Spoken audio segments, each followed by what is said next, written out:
Welcome to Leader U by Black River Performance Management, where we believe work should fuel the human spirit, not drain it. In this leadership podcast, we will dive into the lived experiences of people flourishing in today's workplace and beyond. Join us to hear real-life examples of experiences from our own lives and from the leaders we know and trust. I'm excited here to have Jeff Hough as my guest today. We've gotten to know each other pretty closely over the past year and a half. Yep. He's with Bannock County. He is our county commissioner. And I'm just really excited to hear his perspective on one of the leadership competencies we're discussing here, which is on resiliency. It's something that we've talked about in depth, and he actually recommended a book to me, and we've been having some deep conversations. So I'm excited to see where this conversation goes today, because I think we're going to get in deep. We kind of dive deep quick. Yes, we do. We do. Do you want to start off with just a little bit about yourself?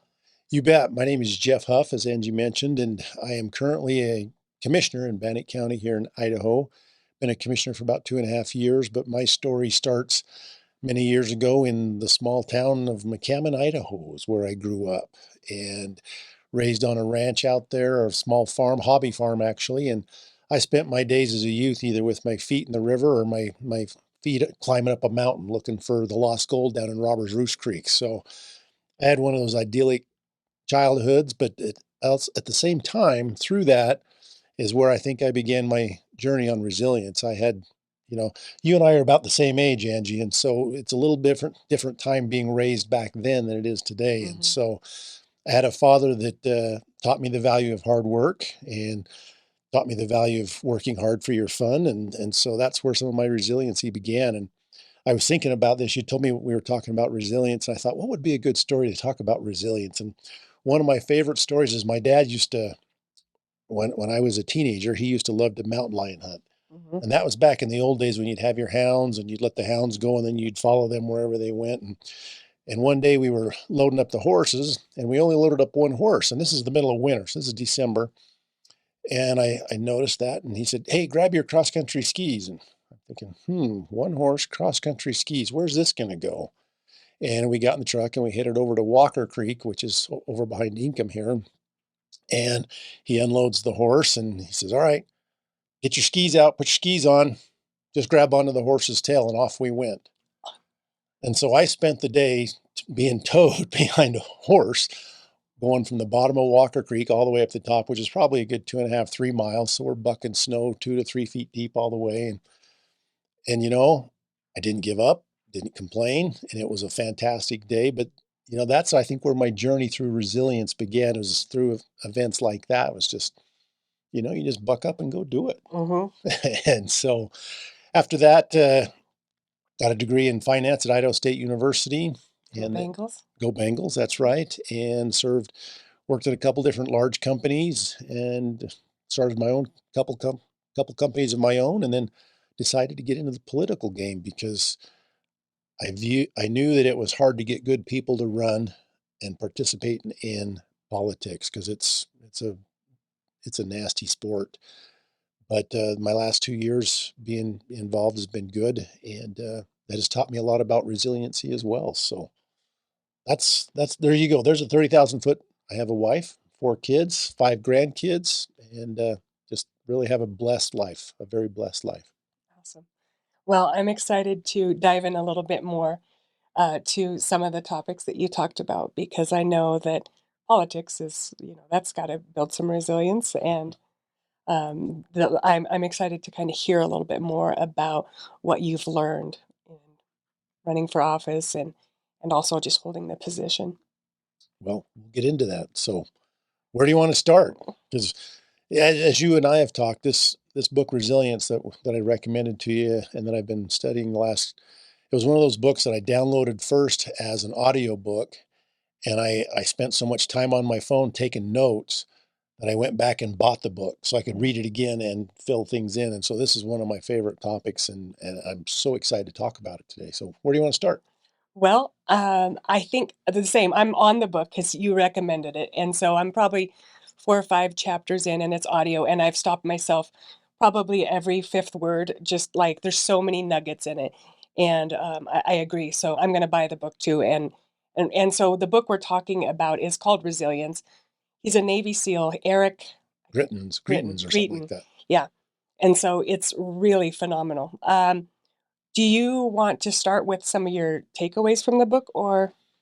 Well, I have to start a little bit before that because there's a couple philosophies in life that I think I've subscribed to, and you and I have talked about them. And those philosophies came probably about a couple of years ago, right at the start of COVID. I was listening to another one of our favorite people, a gentleman named Peter Crone, and he made a couple statements that have stuck with me and have changed me. And the first one is that things happen the way they were supposed to happen because they didn't happen any other way.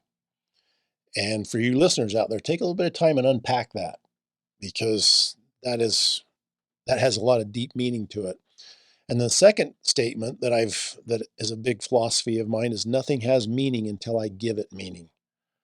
And so I've tried really hard to not look at things as bad or good, but okay, this is just an event. How do I want to interpret and handle this event? And that philosophy started a few years ago. I interviewed a young man by the name of John Treasure who was involved in a motorcycle accident, senior in high school, paralyzed from the neck down. And John was known for just being the light of everybody's world. And after his accident, he continued to do that. And as I sat down and talked with him about it one time, actually, excuse me, it's Ben. John's his brother. I coached his brother, John. It was Ben Treasure. Sorry, Ben. My bad. Anyway, I sat down and talked with Ben one day about this. I said, Ben, what is it that has spurred you on to help you do what you do? And he said, I was lying in the hospital bed down in Salt Lake thinking, okay, here I am paralyzed for the rest of my life. How do I want to deal with this? And he said, I made a choice right then and there that I was just going to be happy and I was going to make the best of it and I wasn't going to let it impact me. And so from that moment on, I went out and tried to help other people in the hospital wing and tried to be cheery for all the nurses. And he's just been a phenomenal example. So after that, with him, that's where that nothing has meaning until you give it meaning started to stick with me. And then when I followed that up with Peter Crone, that's been the foundation of my life. So when I read the resiliency book, I thought, man, that ties right in there that, nothing has meaning until I give it meaning and things happen the way they're supposed to happen. Mhm. Does that relieve me of any Suffering? suffering? No, absolutely not. And that's one of the things. I got my book here or my notes from there because I couldn't remember everything. But that's one of the things that he talked about in the book that started me just going down the road of this is a fantastic book. He says, there's only one road to greatness in life, and that road goes through suffering Mhm. by Albert Einstein. And then he makes another statement that without some sort of meaningful struggle in our lives, a part of us begins to break down and a part of us begins to die. Humans need challenges and struggles to solve. Without them, our relationships atrophy and our spirits deteriorate. And I read that and went, that is true. Mhm. That is what life is about, is that struggle, because without that struggle, you cannot grow. Mhm. You cannot overcome. And you can't know the highs if you haven't had the lows. How could you know what the high point of the mountain feels like if you've never been on the bottom of the mountain? Well, and the interesting thing about that statement is the happiness doesn't come from being on top of the mountain. The happiness comes in the journey to the top of the mountain. And it's taken me a while to get to where I understand that and believe it. But that is a true principle. The happiness is in the journey, not the destination. Because how often have you reached a goal in life and go, oh, what's next? And so the happiness truly is in the journey. We're right on. We're right on point. We're on the same wavelength. I believe that 100%, and that's why I love talking with you because I know that we're finding so much wisdom in this stage of life. Here we are, round 50, and rounding 50. Ouch! I know, Ouch. rounding 50, and it's like now you can look back. It's you can reflect back and look at the things that, you've learned along the way, the hard way, and it's all worth it once you get through the hard parts. It's making it through those, and then choosing, like you said, in that example, to be able to make a decision on how you're gonna let this issue or this circumstance, how you view it. Yeah, it's totally what it is. And there's another quote from the book that I highlighted and underlined and tried to memorize, but I'm not smart enough to memorize it. But he says, resilience doesn't mean the ability to bounce back. Bouncing back implies going back to a previous state. However, after going through hard times, you have been changed, and therefore you can't go back to a previous state. I love that part. He was talking about how in objects in physics, they do just go back to their original state, but as humans, we're a moving target, and we're always moving and growing, and even when we're at rest, sleeping, we're still not at rest. Our body's still doing all the things that it does, and I love that too, because when you think about resiliency, a lot of times you think about bouncing back, but when something tragic happens, you're completely changed by that event. You're not the same person.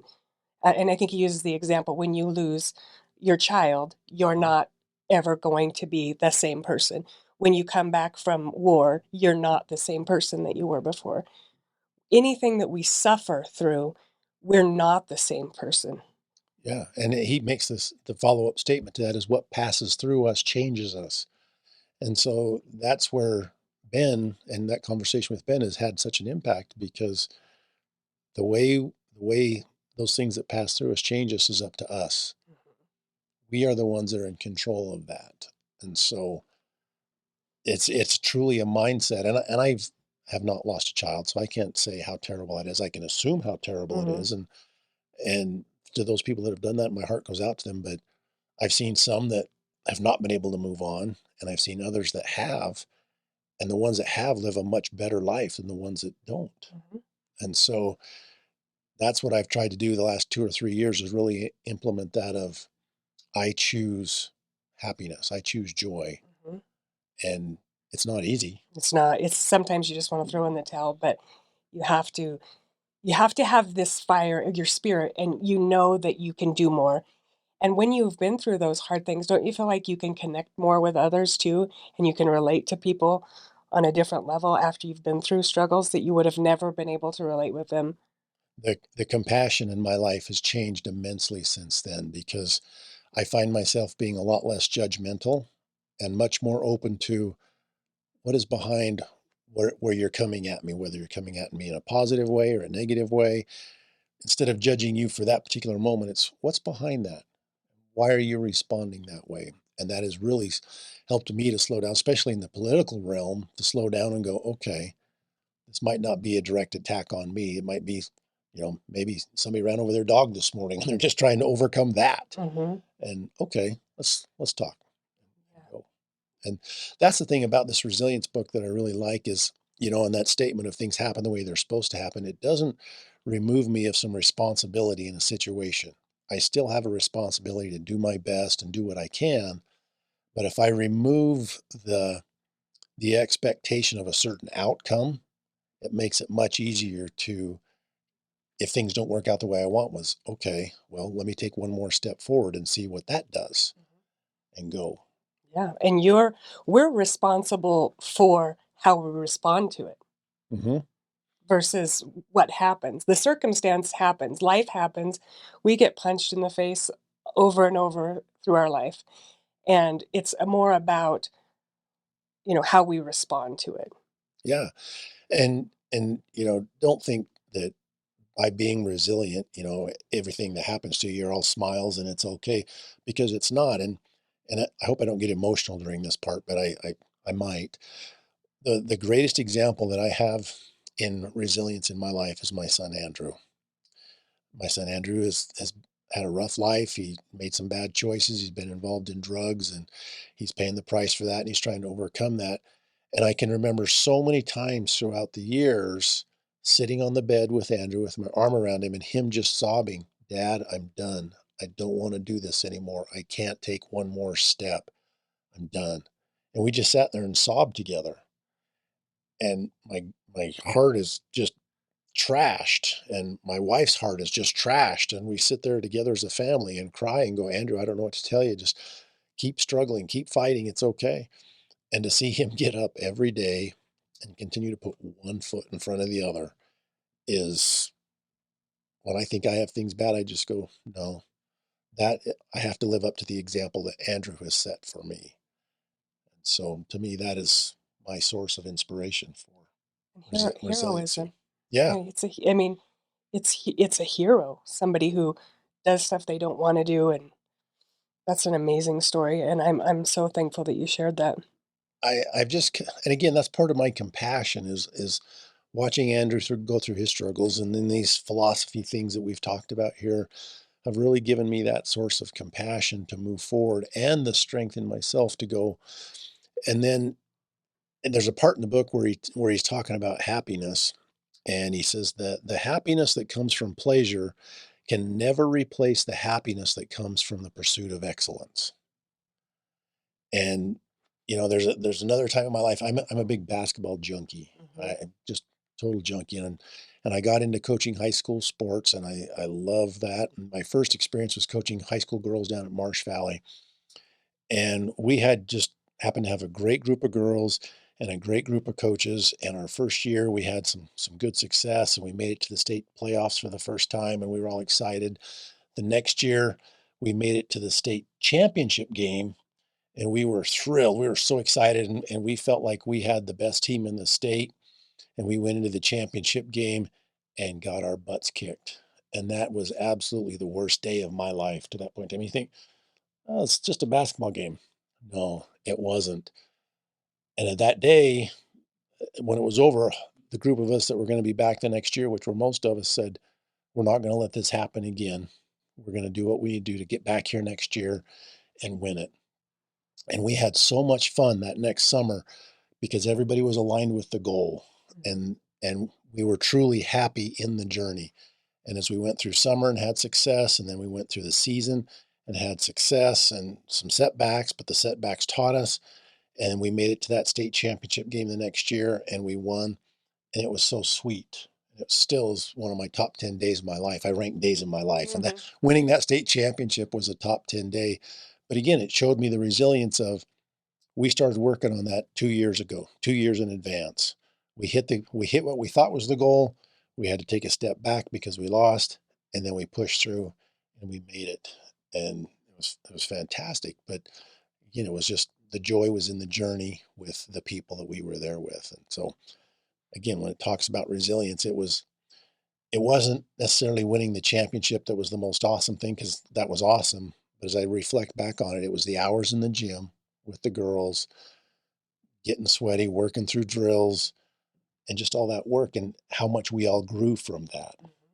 That Well, was, resilience is just like that too, it is right? You have to practice it like a muscle, and so you can't practice it if you're not having hard times. correct, correct. And that's a great point. Resilience is a skill that can be developed. And if you don't practice it, if you just get in the habit of folding, you're just never going to be that way. And not to be all philosophical, but from a parenting standpoint, I think that's where a lot of parents today fail, is because they don't let their kids suffer and fail. They try to take all those obstacles out of the way, which, you know, there was another book called The Obstacle the Way is the Way by Ryan Halliday. Fantastic book, because it's through those trials, just like he talks about in resilience. Let them pass through you, let them help you grow, Hmm. and you will. Hmm. It's, I would say it builds resilience and character in you watching your kids struggle. I think that's one of the hardest things, just like that moment you were sharing about with your son. I've also had a moment like that where I've been sitting beside my son when he had a friend kill himself, and I meet him at the school, and he's everybody is just shook, and watching your kid go through that pain and their innocence be stripped away was probably one of the most painful, worst days of my life. And as we as we went through that, it put me into so much fear, that there would be that he would do that, or that it brought on all kinds of fears, and and it took a lot to get through that, but we worked through it. And looking back on it, it it was a painful time, but we grew from it and we learned from it, and we all talk about it now, which it's not something that we really probably would have been comfortable talking about, but it's something that we bring up whenever, and mental health is something that we talk about in our family because we understand, the impact of not talking about it. Yeah. And the impact of not talking about it is worse than the other. And thank you for sharing that story, because that is a very difficult thing to work through. And that's the other thing about resilience that he talks about, and that I truly believe is resilient people are not afraid of failure. It is just a part of the process. And so you, you have to get rid of that stigmatism that a lot of people have about failure. Oh, you failed in that, you must be bad. No, I'm learning. I don't have the instruction manual. And the instruction manual that I got was written by somebody else that had a whole different set of circumstances and things than I do. So it was a garbage instruction manual, Mhm. you know? So failure is not, in fact, I almost prefer failure because winning hides a lot of problems. Mhm. Failure just exposes problems. So, all right, I'm going to try something. It's going to be scary. I know that. But, and that's another thing that Peter Crone says all the time, that unless you're calling 911, it's probably an ego issue. We've Mhm. talked about that. Yeah. So go try something. And if you fail, unless you're calling 911, get over it. Mhm. It's just part of the process of learning and growing and being resilient. And once you kind of adapt that or adopt that mindset, it makes it easier, I think, to be resilient and just keep putting one foot in front of the other, or having those difficult conversations, or being able to truly comfort those that need comfort. And to me, that's a big part of being resilient, is having that compassion, not only for others, but for yourself, to realize I'm human. And we will make mistakes. And it's a journey. We're trying to be courageous. We're trying to do the right things, but we mess up. We Mhm. say the wrong things. We do something that we didn't think we could do. The goal is just to try to become better each day. Just show up, and even if it's just 1% better each day. I think that's the mindset that for me has really helped me can keep growing. I really have this desire to change my family dynamics, and just kind of leave more of a legacy for my family and let them know that they're loved and valued, and just really create a space where everybody feels seen and heard. And it's it's a scary thing because I'm learning and doing these things that weren't ever modeled to me, but I'm finding people who are doing it, and it's so awesome to be around people that inspire me and will throw me the life raft when I need it. Well, and that's one of the things that I think leadership today is struggling with. And you talked about modeling that behavior. We're of the age now where we've come through that old school leadership where it's my way or the highway. You'll do as I say, don't question, blah, blah, blah. And now we're on the other side of that. And we're seeing this younger generation come up that wants to be involved, and they require a different leadership style. And that's where resilience comes in, I think, from a leadership perspective, is I have to recognize that I might not have had the proper behaviors modeled to me when I was coming through the system. And now it's time for me to work and stub my toe a few times, Mhm. and you and I both love Brene Brown, but be vulnerable and say, you know what? I screwed that one up. My bad. Mhm. Let's go. Mhm. And away we go. So to me, that's from a leadership perspective, resilience is hard, Mhm. because how often do we put our leaders up on this pedestal thinking that they're infallible? Mhm. Yet they're not. They put their pants on one leg at a time, just like everybody else. And I think that's the biggest myth that we have as young adults is we people please, but we also think that every professional is perfect. We kind of picture them as like heroes or something. I remember when I started to work with surgeons and be in the operating room with them, and I would think, wow, they're just normal people. Mhm. And then you start to realize how many character faults they have and things. And then you start to realize we're all in this struggle together. But when you're younger, you think people have it together because they have a position or a title, Yeah. right? Yeah. But really, we're all working towards that character leadership. And I believe resilience is one of those characteristics or virtues that, we can cultivate in the workplace and in our families and create that kind of ripple effect. I agree with that completely. And we've been in some trainings together, and I try to model the behavior that I'm hoping that we're working on that day. And sometimes it works, sometimes it doesn't Mhm. work, and that's okay. Yeah. But you know, I think you've seen it with me, and I keep trying. Try different things, and away we go. And again, just being that vulnerable leader that's willing to continue to step forward gives you a greater credibility. And the other thing that I think is huge today in leaders that I think goes along with resiliency is authenticity. Because we are in a leadership position and we think that everybody expects us to be perfect, that everybody expects us to be all knowing, that we have to put on that face and be that way. Yet a resilient leader recognizes that's not who I am. I do have gaps in my knowledge, and it's okay.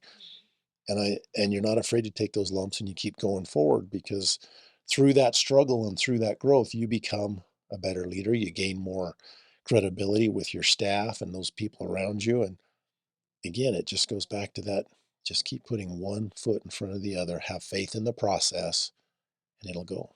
Yeah, absolutely. That's one of the things I admire about you as a leader is that you are willing to put your ego aside. And apparently, it's an anomaly for elected officials. Because when we were doing a talk a little while ago, people are like, how do I get my elected officials to do that? I'm like, oh, he's a unicorn. So Well, I'm not a politician. that's true. And I'm just on this journey. And again, I've always been interested in leadership. I'd say the last 10 or 12 years, I've really been interested and studied a lot. But it's only been, like I said, since about 2020, maybe the end of 2019, that I've really dove into how do I make myself a better leader? What does it take for me to get that? And the first thing I realized is I don't know anything. Mhm. So I need to be a sponge, and I need to not be afraid to say, I don't know, teach me. Mhm. And it's paid off, I think. I think so too. And I like how you're not afraid to push back on and stay curious about things. And like even when we're having discussions, and I think this builds resilience too, just being able to have differing opinions on anything, being able to learn from anyone, and anyone can teach you something. I think that's just a huge piece of that learning and growing mindset that helps you become more resilient.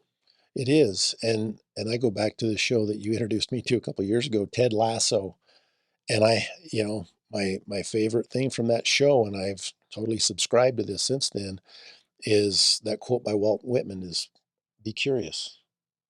Always be curious. And so I'm not afraid to ask why or Mhm. tell me the how behind it, because without that, how are we going to get anywhere? How are we going to improve? How are we going to get better? Yeah, I think the quote is be curious, not judgmental. Yes. Yes, And that's it.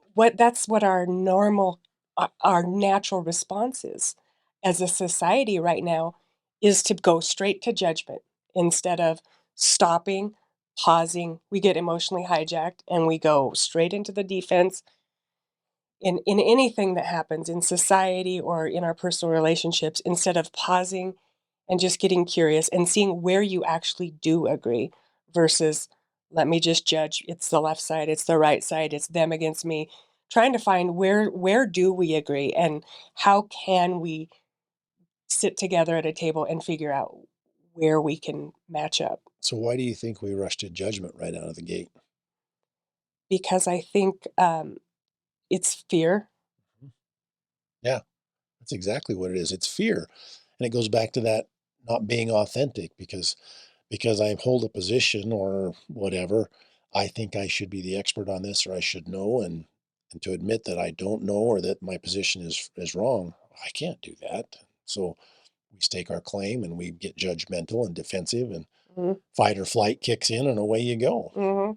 and it's bad decision after bad, and then it's apology and regret and shame, and then you were not feeling very great after we compromise our own moral integrity or our values, our core values. Yeah, So then, Jeff, let me ask you, how do you build resilience in the workplace?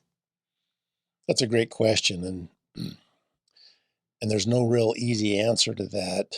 But using the recipe analogy, I can give you some of the ingredients. How's that? Mhm. Step one is to create a common communication language. And one of the things that we did with you guys is we did those personality tests and then have you come back and teach us how to communicate. And that has been huge for our organization. And we talked about this when we asked you to come start training, is we've had people that have been in the county a long time and they literally started on the end of the shovel or doing the most menial tasks, and now they're running some of our biggest departments and they've never had any kind of leadership training at all. So before I work on building resilience in my team, I have to have a common language that we can all talk, so that when we have difficult conversations, I can say A, B, and C, and they understand that I mean A, B, and C, that I'm not saying X, Y, and Z because of their past experience. And so the first thing is you have to build a common language that everybody can talk to. And then the second thing is, as a leader, you have to be able to build those safe spaces to have those conversations, those difficult conversations. Because especially in a government environment, a lot of people have that government mentality of, you know what, I'm a government employee, I'm here, you're not going Mhm. to do anything to me, blah, blah, blah. Well, since we've been able to have that conversation, build that common language, now we've been able to raise the bar and start setting some expectations. This is what we're expecting of you. And now I know I can come and have a hard conversation with you if you're not meeting those expectations. And the hard conversation isn't necessarily, you're doing this wrong, you're not achieving. How come? The conversation is more of, what tools have I not given you to help you be successful? Did we ask the wrong questions to begin with? And then we can have that safe space with the conversation. And more often than not, people will say, no, the expectations were where they needed to be, but we just didn't see this or this coming. So we need to make these adjustments. Fantastic. Let's make those adjustments and come back and visit again. So having the common language, the safe space to have honest conversations is a big one. And then going through and working through some of the things that we've talked about with you and Rob as you've come in and done some training with us has been a huge help. Helping them be aware of setting expectations, um, managing. Uh, oh, man, my mind just went blank. Managing those difficult conversations and realizing, trying to take back that emotion out of it and just be, here's what needs to be done and go. But then again, for me as a leader, it's modeling the behavior that you expect, putting in the time, putting in the work, and being there, and then being that support role. Once you get to that point in time and you've had the language, you've had the difficult conversations, you've realigned and readjusted based on those conversations, now I think you're in a position to really build that resilient team and go forward. Then it becomes the repetition. Mhm. Just like with my basketball team is, hey, we know where we want to go. How are we going to get there? We need to do A, B, and C, and D. All right, I'll show up here and let's go to work. And that's what we do. And so Mhm. that's where that repetition comes in, and building the resiliency is. I remember when I first started working at the county, I think it was 2 weeks in, I called my wife and I just said, this place is on fire every day. How do we stop that? And now, a year and a half later, we're not on fire every day. I'm so excited to say Mhm. that because our people have been given the tools to handle it. And we've worked on these things, this communication and the safe spaces, and we're moving forward. And I think it's great. I think we're moving in a good place because of those things. That's awesome. I love hearing some success from the trainings and just the education and tools. It's another book that we read on resilience, which was Trevor Noah's Born a Crime. That is a fun book. Yeah, it is. It's incredible. So this book talks about you can give a man you can teach a man to fish, but if you don't give him a fishing pole, it doesn't really do him any good. And there's a lot that he's talking about in living in apartheid and all of this stuff. Really resilient upbringing. And I think that's the truth. In the workplace, we have to make sure that we give our people the tools. To not have any leadership training and put people in charge of people it's really not setting them up for success. No, it's not. And that was my big takeaway from Trevor Noah's book as well, is I can teach somebody to fish, but unless I give them a fishing pole, what was the point? Hmm.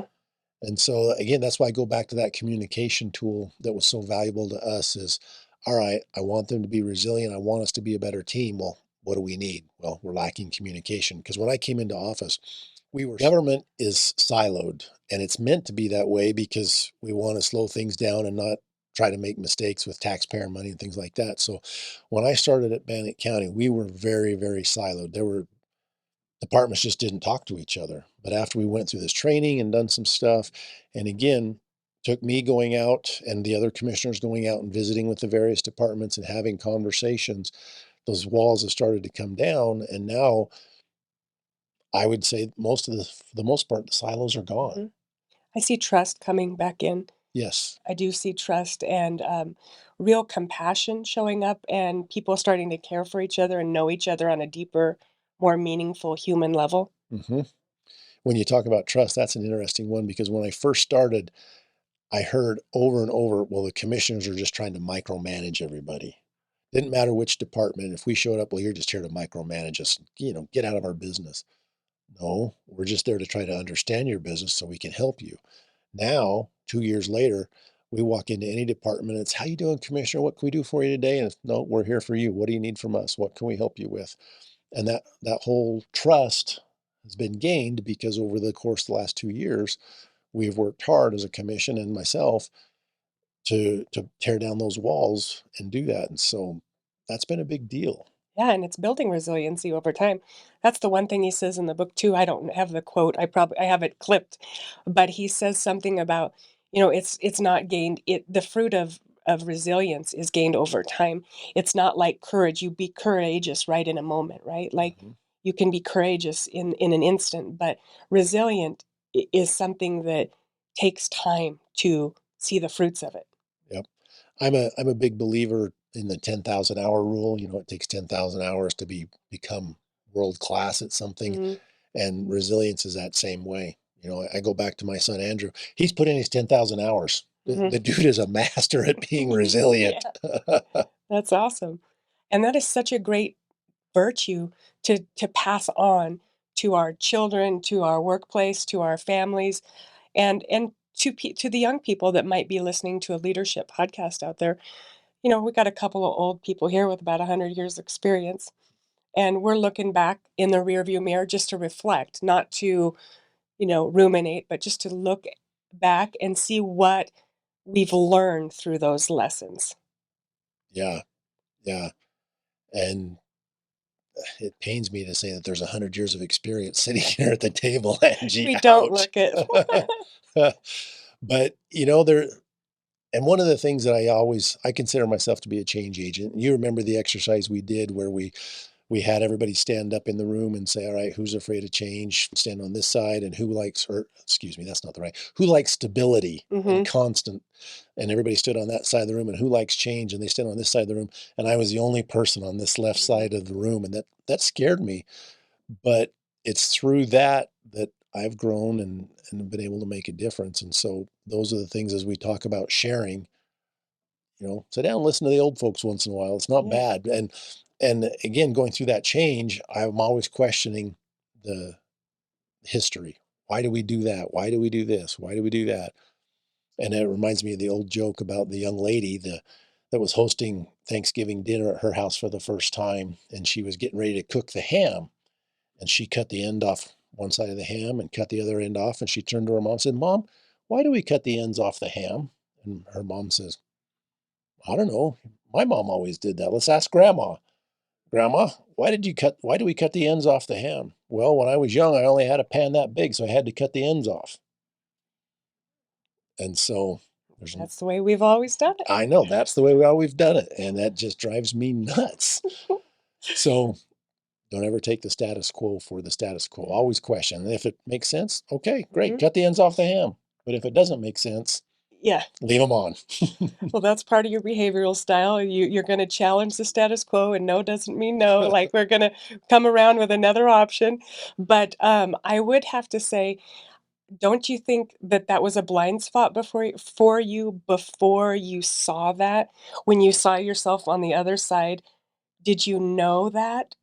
Or was it like, "Oh, wow, that just revealed to me everything that why things are happening this way?" That was a huge blind spot. And that's why that moment impacted me so much, because I was able to go, I had no idea. And so since then, I've modified my approach, and I still want change, but I don't push for change now. I recognize that change takes time, and there's a valid process to help change happen.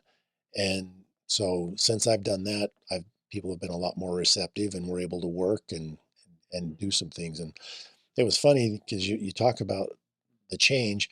When I came into office, I put a list of things on the board, and there were about 12 of them on my board that I wanted to accomplish. And my assistant came in one day. She said, "That's a big list." I said, "I know. Let's see what happens."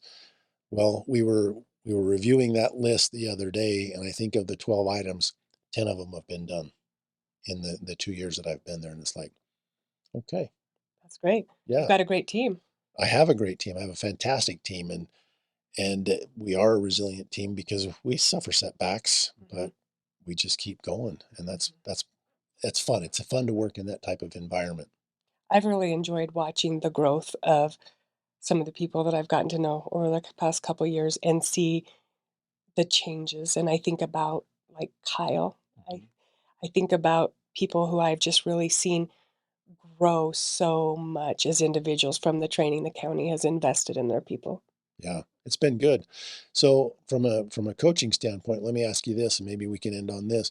What do you think keeps people back from being resilient? I think it's their mindset. I honestly think it's fear and turning into blame or um, more of a victim mindset. We have a choice to become to see it just like you said. The I can't remember his name, who was Ben, Ben, who was paralyzed. In a moment, we have to make a decision whether we lose a child, whether we get divorced, whether we lose a limb, whether we're put in a concentration camp. Whatever happens to us, our mind and our circumstance is we have the choice. yep. And let's make no bones about it. That is not easy to Oh, live that life. oh It no. is much easier to take blame and be the victim and say, "Oh, woe is me if this just would have gone differently." And it is harder to go, I'll own that. This is on me, and I'm going to do this. And if you can do that, though, life is a lot better on the other side. Mhm. I would add to that that lack of accountability. I think we are 100%. Peter Crone says, we're 100% responsible for our lives, and I really believe that. Like maybe things happen to us, but we are responsible how we respond. Yep. And that is the one thing that I'm trying to do better at is while things happen, I am trying to just realize it's a circumstance and try to not get emotionally hijacked about those kinds of things. Yeah. One of the truths that I hold on to is there are things in life that are made to be acted on, or things that are made to act. It's my choice. Do I want to be the one that's acted on, or do I want to be the one to act? Mhm. And so I choose to act. Yeah. Well, a lot of people are also in that mindset. When they get stuck in that mindset, they're waiting for the world to change before they're going to make a difference, before they can do anything. They're waiting for the perfect opportunity. They're, when I get this, I'll do it. Or when I get to that point, or when the world changes, that's when I'll do something. When the reality is you just have to start and have action True. instead of more knowledge and when the perfect situation arises. There is no perfect situation. We're moving targets and it's just really get started. On that line, that's another thing that he talks about in the book on resilience. When it comes to starting something that you don't know, You don't have to know everything about it to start. All you have to know, or all you have to do, is be able to recognize better. Yep. Is this better than that? And if it is, move that direction. And I just love that. I thought all you have to do to start something is just recognize what better is For you. for you. Not comparing to other people, but Right. just for you. What Right. is, if I do this, is this going to make me better? I love that piece too. Yeah. And I know you lift weights. I see you in the gym once in a while. And that's the problem with a lot of people that go to the gym is they see these other people that are super fit or whatever, and they go, oh, I can never be like that. But you don't realize that where are you at in your journey compared to where they're at. Mm-hmm. And if you can just recognize, well, this is a little bit better for me, that's a success. It is. And that helps you be resilient because, oh, that's a little bit better. Maybe if I do that again, it'll get a little bit better and a little bit better. Mm-hmm. And that's all resiliency is just that goes back to that 1% better every day. 1%. Yep. And just knowing, and you're not comparing yourself to other, because comparison is the thief of joy. Yep. But comparing yourself to, am I just slowly progressing? Am I building that muscle?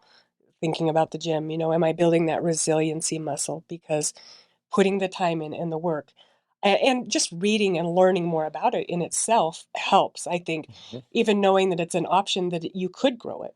Did you know that when you were younger? I didn't. Me I either. didn't. I just thought, if I hold on to the tail of this horse, I'll get tougher. Yeah. And it worked. Yeah. I got tougher. Exactly. But we didn't know we were building resilience. No. And so I think bringing that language to our families, to our workplace, Mhm. to the people we know, and having a ripple effect of, so what did we learn from this? Yep. We're not gonna ruminate on it, but what do we learn? What do we learn from COVID? What do we learn from this hard time? What do we learn? What did the county learn from, we went through something rough, right? Yeah. Yeah. And that was always one of my favorite things as a coach is after a game, rather than go in and yell and scream at the team if it didn't go our way is, all right, what do we learn from this? What do we take away? Was our practice what we need? What do we got to do? And lay out a plan and then go forward. And that's what we still even do today.